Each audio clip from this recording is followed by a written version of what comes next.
மிதனராசிக்காரர்களுக்கு நல்ல நன்மைகள்னு சொல்லுவேன். எதிர்பாராத நன்மைகள், அதிர்ஷ்டங்கள்லாம் இருக்கக்கூடிய ஆண்டாக 2026ஆம் ஆண்டு இருக்கும். உண்மையை சொல்லப்போனால் இந்த கடந்து போகன்ற இந்த 2025 விட 2026 அதிகமாக சம்பாதிப்பீங்க.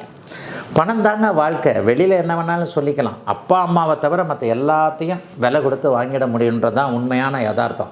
அந்த பணம் வரக்கூடிய வழிகள் திறந்து விடப்படக்கூடிய அமைப்பு. எங்கே பணம் வரும், எதை பண்ணால் பணம் வரும், வேலையிலையா, தொழிலில், வியாபாரமாக, விவசாயமாக, எதை வேணாலும் பண்ணலாம்.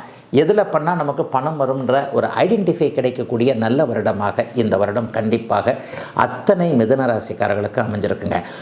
முதல் 5 மாதம், ஜூன் மாதம் 2ஆம் தேதி நடக்கக்கூடிய குரு பெயர்ச்சியின் விளைவாக 2ஆம் இடத்துல குரு பகவான் வருகிறார். அப்புறம் அதிசார முறையில் மறுபடியும் 3 மாதத்தில் 3ஆம் இடத்திற்கு போயிட்டு திருப்ப 2ஆம் இடத்திற்கு வருவார்.